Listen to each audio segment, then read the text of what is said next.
Hello everyone, welcome to Arab blouse design. हमने 21 days का blouse challenge लिया हुआ है जिसमें हम डेली नए नए ब्लाउज के पैटर्न सीख रहे हैं। तो आज हम बैक पैक नेक और फ्रंट डीप नेक ब्लाउज की कटिंग और स्टिचिंग सीखेंगे। ब्लाउज के पैटर्न को हमने यहाँ पे ड्रॉ कर लिया है ताकि आप लोगों को क्लियर रहे। तो जो हमारा बैक पार्ट रहेगा वो पीछे से पैक रहेगा और जो हमारा फ्रंट पार्ट रहेगा वो आगे से डीप रहेगा, यानी कि इस तरह से हमारे नेक का शेप आएगा वी नेक में। साथ ही साथ हम सीखेंगे कि परफेक्ट तरीके से प्रिंसेस कट ब्लाउज का शेप कैसे देना होता है। तो आज की वीडियो में हम ये दोनों चीजें सीखने वाले हैं। जब हम इस तरह का ब्लाउज बनाते हैं जिसमें जो बैक पार्ट है वो तो पैक है और जो फ्रंट वाला पार्ट है वो डीप है, तो उसमें शोल्डर कितने रखना होता है। डीप नेक अगर हम कर देंगे फ्रंट से तो क्या हमारे शोल्डर गिरेंगे, इसमें आर्म होल कितना लेना होगा, वो सब आज की वीडियो में हम समझेंगे। और ये जो मेजरमेंट मैंने लिया है वो नाप के ब्लाउज से लिया है, तो नाप के ब्लाउज से कैसे मेजरमेंट लेना होता है ये आप सीखना चाहते हैं तो इससे पहले वाली वीडियो में हमने यही सिखाया है, उसका लिंक मैं आपको डिस्क्रिप्शन में डाल दूंगी, तो वहां से जाके आप देख सकते हैं। और अब तक हमने जितने भी ब्लाउज के पैटर्न सीखे हैं उन सबकी प्लेलिस्ट मैंने चैनल पे बनाई हुई है 21 डेज ब्लाउज चैलेंज के नाम से। वो जाके आप चेक कर सकते हैं, तो उसमें आपको जो भी ब्लाउज का पैटर्न सीखना है वो मिल जाएगा। बाकी आगे भी हम बहुत सारे ब्लाउज के पैटर्न सीखने वाले हैं, तो आप चैनल को सब्सक्राइब कर लीजिए ताकि आने वाले सभी वीडियो के नोटिफिकेशन आपको आ सके। ये हमारा मेन फैब्रिक रहेगा और ये हमारा लाइनिंग वाला फैब्रिक है। सबसे पहले हम बैक पार्ट की कटिंग करेंगे। ये हमारा बैक पार्ट है जो पैक रहेगा, तो बैक पार्ट में सबसे पहले हम लंबाई के लिए निशान लगाएंगे। तो हमारे ब्लाउज की लेंथ कितनी है, 13 इंच। इसमें 1 इंच प्लस करके हम 14 इंच पे निशान लगाएंगे।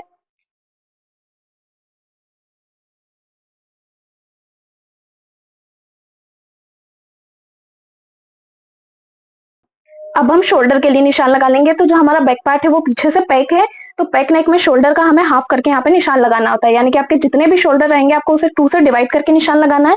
तो हमारे फुल शोल्डर कितने हैं, 14 इंच के, तो 14 का हाफ करके हम यहाँ पे निशान लगा लेंगे। 14 का हम हाफ करेंगे तो हमारा कितना आएगा, 7 इंच। तो यहाँ से हम 7 इंच पे निशान लगा लेंगे। उसके बाद यहाँ से जो हमारे शोल्डर रहेंगे उसको आधा इंच डाउन कर देंगे, और ये आपको हर साइज में आधा इंच ही डाउन करना है, और इस तरह क्रॉस में मिला देंगे। अब हम आर्मोल की मार्किंग करेंगे। तो जो हमारी आर्मोल की मार्किंग है वो कहाँ से होगी, जो हमने शोल्डर डाउन की है ना वहीं से हम आर्मोल के लिए निशान लगाएंगे। तो अभी हम कौन सा ब्लाउज बना रहे हैं, पैकनेक ब्लाउज बना रहे हैं, उसमें आर्मोल को कितना लेना होता है इसके लिए हम हमारा आर्मोल चार्ट यूज करते हैं। जब भी हम आर्मोल की मार्किंग करते हैं तो उसके लिए हमने आर्मोल के फॉर्मूले बनाए हुए हैं। जिसने अब तक हमारे सारे वीडियोज देखे उन्हें क्लियर होगा कि किस तरह से आर्मोल का निशान लगाना है। अगर आप चैनल पे नए हैं तो मैं यहाँ पे आपको आर्मोल चार्ट दिखा देती हूँ। ये हमारे आर्मोल का चार्ट है, इसमें फॉर्मूला है और इसी फॉर्मूले के अकॉर्डिंग हमें आर्मोल के लिए निशान लगाना होता है। तो अभी हम जो ब्लाउज बना रहे हैं वो पैक है। पैक नेक ब्लाउज में आपको ये वाला फॉर्मूला यूज करना है। तो हमारे चेस्ट का साइज कितना है, 32। 32 को हम डिवाइड करेंगे 6 से, उसमें प्लस 1 इंच कर देंगे। तो यहाँ पे 32 डिवाइड 6 प्लस 1, तो हमारा कितना आया, 6.5 इंच। तो अब जो हमने शोल्डर डाउन किए ना वहां से हम 6.5 इंच पे निशान लगा देंगे और इस लाइन को भी स्ट्रेट कर देंगे।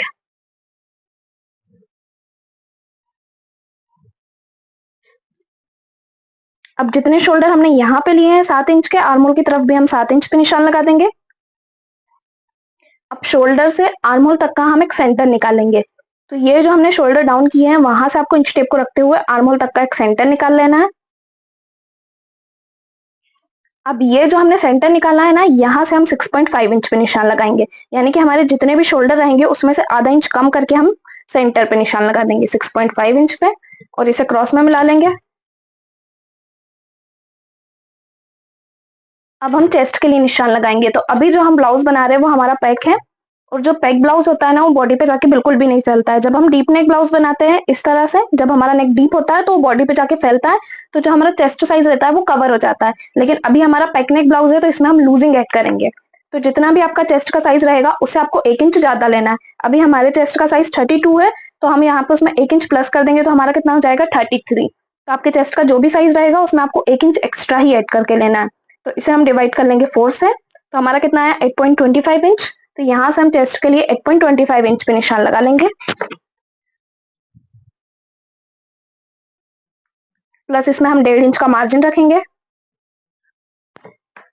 सेम ऐसे ही हम अपनी वेस्ट के लिए निशान लगा लेंगे, पर वेस्ट में कुछ भी लूजिंग ऐड नहीं होगी। तो हमारी वेस्ट का मेजरमेंट कितना है, 29। 29 को भी हम डिवाइड 4 कर लेंगे, हमारा कितना है, 7.25 इंच। यहाँ से हम 7.25 इंच पे निशान लगाएंगे।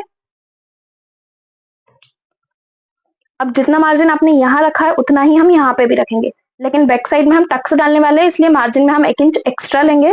तो 1.5 में 1 इंच प्लस करके मार्जिन के लिए हम 2.5 इंच पे निशान लगाएंगे। बैक साइड में टक्स डालने से क्या होता है, फिटिंग अच्छी आती है। जो ब्लाउज रहता है हमारा ऊपर की तरफ चढ़ता नहीं है। तो टक्स का निशान कितने इंच पे लगता है, तो ये निशान आपको 4 इंच पे लगाना है। नीचे से भी हम 4 इंच पे लगाएंगे और दोनों साइड से 0.2 इंच पे निशान लगा के इसे मिला लेना है।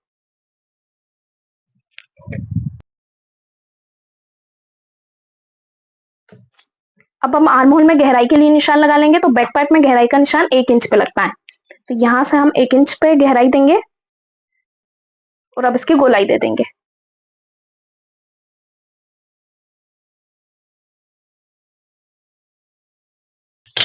इस तरह से गोलाई देने के बाद आपको आर्म होल को बैक साइड से 0.3 इंच डाउन कर देना है। ये जो हमारी चेस्ट लाइन है, यहां से हम 0.3 इंच पे निशान लगाएंगे और आर्म होल को बैक साइड से डाउन कर देंगे। हर साइज में आपको ये निशान 0.3 इंच पे ही लगाना है। इससे जो बैक साइड के आर्म होल की फिटिंग रहेगी वो परफेक्ट आएगी। अब हम नेक के लिए निशान लगाएंगे। तो नेक के लिए निशान लगाने से पहले आपको रेडी शोल्डर के लिए निशान लगाना होता है। तो हमारे रेडी शोल्डर कितने इंच के हैं, 2 इंच के। इसमें 1 इंच प्लस कर देंगे हम सिलाई मार्जिन का। तो ये निशान हम कितने इंच पे लगाएंगे, 3 इंच पे। यहाँ से हम 3 इंच पे निशान लगा लेंगे शोल्डर के लिए। तो हमें हमारे नेक की विड्थ मिल जाएगी। तो हमारा नेक कितने इंच का आ रहा है, ये हमारा 4 इंच का आ रहा है। अब हम नेक लंबाई के लिए निशान लगा लेंगे। तो बैक के नेक की लंबाई में 2.5 इंच रख रही हूँ। तो यहाँ से हम 2.5 इंच पे निशान लगा लेंगे और इसका शेप दे देंगे। तो यहाँ से हम 1.5 इंच अंदर आएंगे और इस तरह क्रॉस में इसका शेप दे देंगे।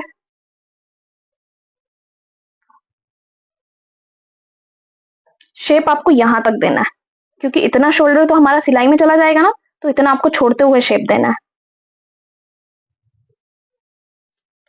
इस तरह से आपको बैक पार्ट की मार्किंग कर लेनी है। बैक हमारा पैक था, तो इस तरह से हमने बैक की मार्किंग कर ली है। अब इसकी हम कटिंग कर लेंगे।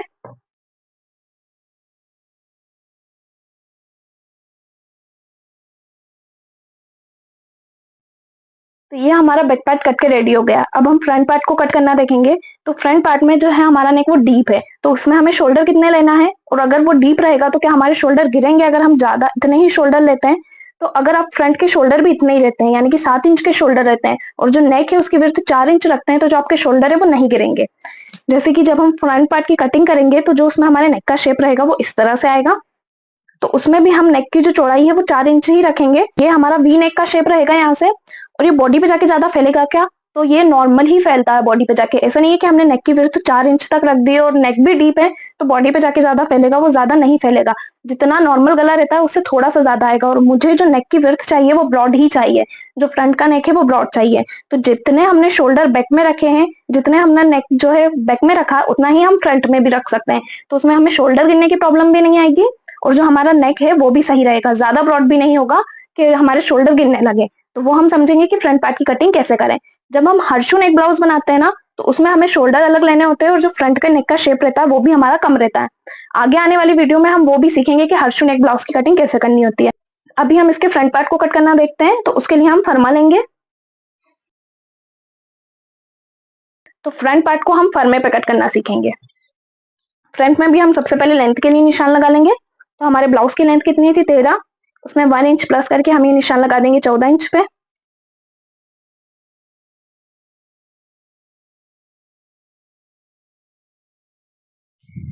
शोल्डर के लिए हमने 7 इंच पे निशान लगाया था, तो यहाँ से भी हम 7 इंच पे निशान लगा के शोल्डर को आधा इंच डाउन कर देंगे।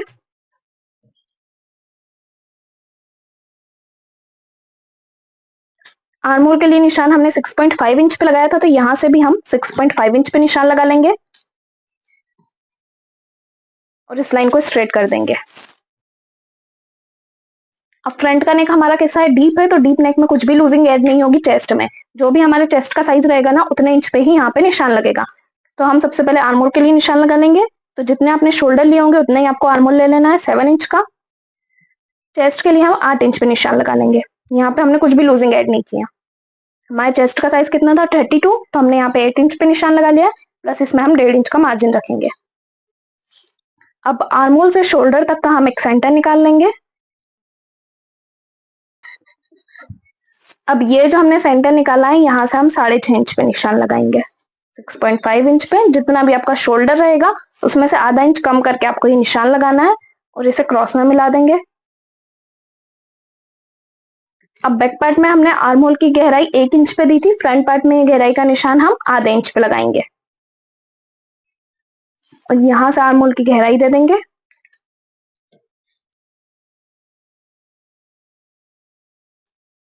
इस तरह से आपको आर्म होल की गोलाई दे देनी है। अब हम रेडी शोल्डर के लिए निशान लगा लेंगे। तो बैक पार्ट में हमने रेडी शोल्डर का निशान कितने इंच पे लगाया था? 3 इंच पे। यहाँ भी हम 3 इंच पे लगा लेंगे। तो यहाँ भी हमारे नेक की विड्थ कितनी आई है? 4 इंच। ठीक है, अब नेक लंबाई के लिए निशान लगा लेंगे। तो फ्रंट के नेक की लंबाई हम कितनी रख रहे हैं?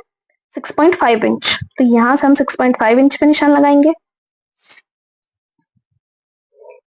फ्रंट का नेक हमारा कैसा है? वी है, तो इस तरह क्रॉस में मिला देंगे।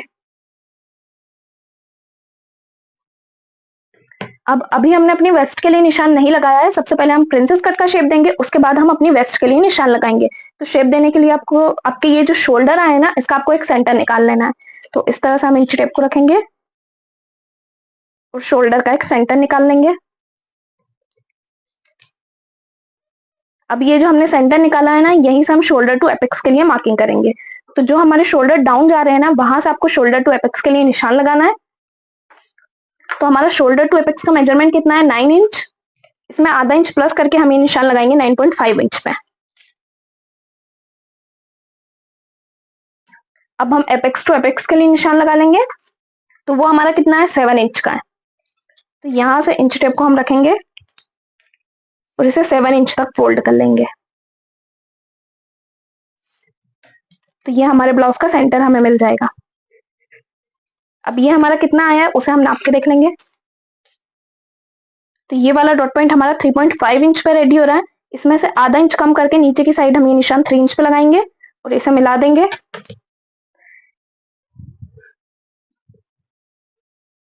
मिलाने के बाद अब हम डॉट पॉइंट के लिए मार्किंग करेंगे। तो ये डॉट पॉइंट की मार्किंग कितने इंच पे होती है? तो जब भी हमारे चेस्ट का साइज 36 से कम रहता है तो हमें ये निशान 1.5 इंच पे लगाना होता है। अभी हमारे चेस्ट का साइज 36 इंच से कम है, 32 है, इसलिए हमने ये निशान 1.5 इंच पे लगाया है।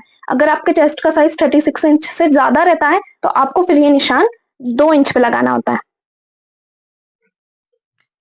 तो यहाँ से हमारे डॉट पॉइंट की मार्किंग हो चुकी है। अब इसे फोल्ड करके हम अपनी वेस्ट के लिए निशान लगा लेंगे, क्योंकि ये हमारा सिलाई में कवर हो जाएगा।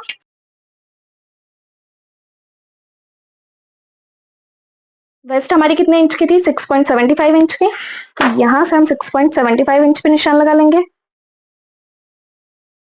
प्लस इसमें हम 1.5 इंच का मार्जिन रखेंगे और इन्हें क्रॉस में मिला लेंगे। अब इस डॉट पॉइंट का हम शेप देंगे। तो शेप देने के लिए आपको क्या करना है? ये जो आपकी दूसरी वाली लाइन है ना, इसका एक सेंटर निकाल लेना है। तो इस तरह से इंच टेप को हम रखेंगे और फोल्ड कर लेंगे, तो हमें इसका एक सेंटर मिल जाएगा। अब सेंटर का भी हम एक सेंटर निकालेंगे, यानी कि हमें यहाँ पे 3 सेंटर चाहिए। तो दोनों साइड से हम सेंटर निकालेंगे, ऊपर से भी हम एक सेंटर निकाल लेंगे और नीचे की साइड से भी हम एक सेंटर निकाल लेंगे। अब ये जो बीच वाला हमारा सेंटर है ना, यहाँ से हम 0.3 इंच ऊपर की तरफ निशान लगाएंगे और इस तरह मिलाते हुए शेप दे देंगे। सबसे पहला वाला जो आपका सेंटर पॉइंट रहेगा, वहां से आपको नीचे से आते हुए इस तरह मिलाते हुए शेप दे देना है। नीचे की साइड से डॉट पॉइंट की मार्किंग करने के बाद अब हम आर्म होल की तरफ देखेंगे कि इस डॉट पॉइंट का निशान कितने इंच पे लगेगा। तो ये जो हमारी चेस्ट लाइन है, यहाँ से हम 1.25 इंच पे निशान लगाएंगे। तो ये निशान हर साइज में अलग अलग इंच पे लगता है, या कितने साइज पे कितने इंच पे लगता है वो मैं बता देती हूँ। जब भी आपके चेस्ट का साइज 36 से कम रहेगा तो आपको 1.25 इंच पे लगाना है, और 36 से ज्यादा है तो ये निशान आपको 1.5 इंच पे लगाना है। अब इसका हम एक सेंटर निकाल लेंगे। तो ये कितना है हमारा? 0.75 इंच। तो यहाँ से हम 0.75 इंच पे निशान लगाएंगे। अब ये जो हमने 0.75 इंच वाला निशान लगाया है, यही से हम वापस 1.25 इंच पे निशान लगा देंगे। तो इस तरह से यहाँ पे हमें 2 डॉट पॉइंट के निशान मिलेंगे। दोनों को हम अपने एपेक्स पॉइंट से मिला देंगे। इस तरह से दोनों को आपको मिला देना है। अब हमें क्या करना है? दोनों डॉट पॉइंट की लाइनों को नाप के देखना है कि ये हमारी इक्वल आ रही है या नहीं आ रही है। तो सबसे पहले हम नीचे वाले डॉट पॉइंट की लाइन नाप के देखेंगे। तो ये हमारी 4.5 इंच पे आ रही है। दूसरी वाली जहां भी आपकी 4.5 इंच पे आ रही होगी, वहां पे आपको निशान लगा देना है। तो ये यहाँ पे आ रही है। तो ये कितने इंच का फर्क आ रहा है? यहाँ पे 0.2 इंच का फर्क आ रहा है। इससे डबल हम पीछे की साइड से माइनस कर देंगे। 0.4 इंच हमारा यहाँ से माइनस होगा और इसे क्रॉस में मिला लेंगे। 1 इंच हम फ्रंट की साइड से ऊपर आएंगे और इसे भी क्रॉस में अपने डॉट पॉइंट से मिला देंगे।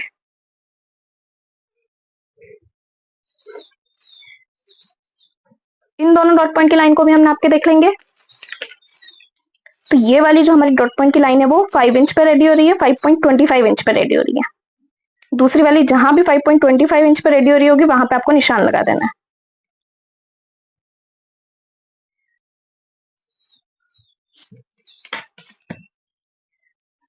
अब बैक साइड में हमने आर्म होल को पीछे की साइड से डाउन किया था। कितना डाउन किया था? 0.3 इंच। तो यहाँ भी हम 0.3 इंच डाउन कर देंगे और इस लाइन को स्ट्रेट कर देंगे। और ये जो हमने निशान लगाया है 5.25 इंच वाला, इससे मिला देंगे इस तरह। यहाँ पे एक नया आर्म होल बना लेंगे। इससे जो हमारे आर्म होल का क्रीज रहेगा वो खत्म हो जाएगा और जो हमारा आर्म होल है वो बिल्कुल फिट आके बैठेगा। तो अब ये हमारा सारा माइनस में जाएगा।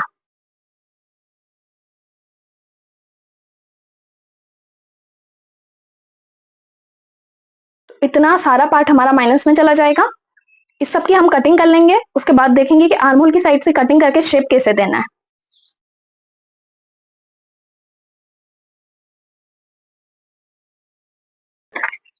अब हम आर्म होल को कट करना देखेंगे। तो दोनों डॉट पॉइंट को आपको एक दूसरे के ऊपर जमा लेना है फोल्ड करते हुए।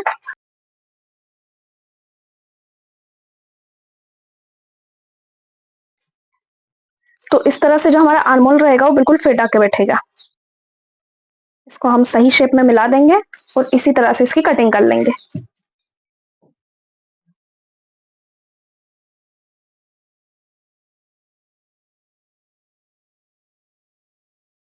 तो अब जो हमारे आर्म होल का शेप है ना वो बिल्कुल परफेक्ट आया। तो इस तरह से आपको आर्म होल की कटिंग कर लेनी है। अब इसका शेप हम कैसे दें? तो उसके लिए आपको क्या करना है, इस लाइन का एक सेंटर निकाल लेना है। तो जो हमारी आर्म होल की साइड वाली लाइन है ना उसको डॉट पॉइंट तक रखते हुए उसका हम एक सेंटर निकाल लेंगे।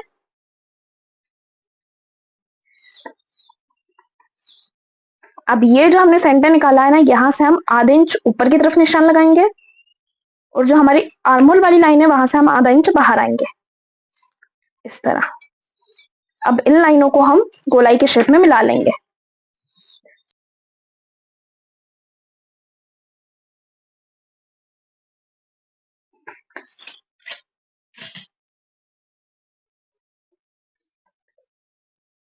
इस तरह से आपको शेप दे देना है। अब इसको हम कट कर लेंगे।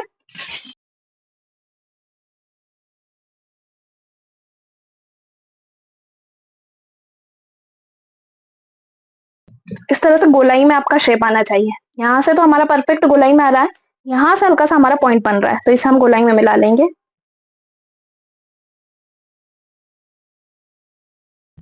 अब दोनों हमारे ये परफेक्ट आए इस तरह से। और ये जो हमारा डॉट पॉइंट है वहां पे हम कट का निशान लगा लेंगे।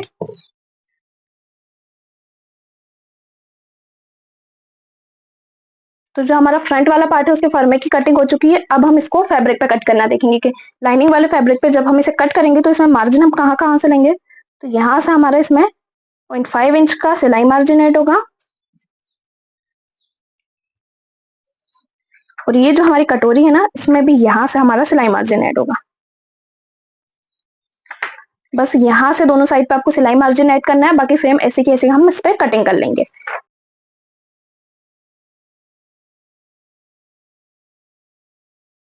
अब यहाँ पे हम फरमे की मार्किंग करेंगे। तो इसमें हमने हुकाई पट्टी के लिए मार्जिन कहीं भी नहीं लिया है और बैक पार्ट भी हमारा पैक है। बैक भी हमारा पैक है और जो फ्रंट वाला है वो भी हम पैक ही रखेंगे। बैक पार्ट में अगर हम हुकाई की पट्टी रखते हैं तो वो पूरा हमारा ओपन चला जाएगा और फ्रंट पार्ट में भी हम हुकाई की पट्टी नहीं रखेंगे क्योंकि ये जो ब्लाउज है वो हमारा लहंगे का ब्लाउज है। तो अगर फ्रंट में हमारी हुकाई की पट्टी आएगी तो उससे इसका लुक खराब होगा, इसलिए हम इसमें साइड में जिप अटैच करने वाले हैं। फ्रंट और बैक दोनों हमारे पैक रहेंगे। तो यहाँ पे हम हुकाई के लिए कुछ भी मार्जिन ऐड नहीं करेंगे। अगर आप साड़ी के साथ के लिए बना रहे हैं ब्लाउज तो आप यहाँ पे हुकाई पट्टी के लिए मार्जिन ऐड कर सकते हैं। इधर की साइड पे फिर आपको मार्जिन ले लेना है। जो फर्मा है उसको आपको यहाँ से मार्जिन ऐड करते हुए रखना है। पर अभी हम साइड में जिप अटैच करेंगे तो हमारा कुछ भी मार्जिन ऐड नहीं होगा। अब इन दोनों फरमे की मार्किंग हम अपने लाइनिंग वाले फैब्रिक पे कर लेंगे। तो सबसे पहले हम नेक वाले फरमे की मार्किंग करेंगे। यहाँ पे फरमे को अच्छे से बिछाते हुए हम पूरी मार्किंग कर लेंगे। साइड से हम 0.5 इंच का मार्जिन लेंगे जो हमारा सिलाई में कवर होगा। उसके बाद इसको हमें कट कर लेना है। सेम ऐसे ही जो हमारा दूसरा वाला फरमा है हम उसकी मार्किंग भी कर लेंगे। इसकी मार्किंग करने के बाद इसमें भी आपको सिलाई मार्जिन ले लेना है 0.5 इंच का।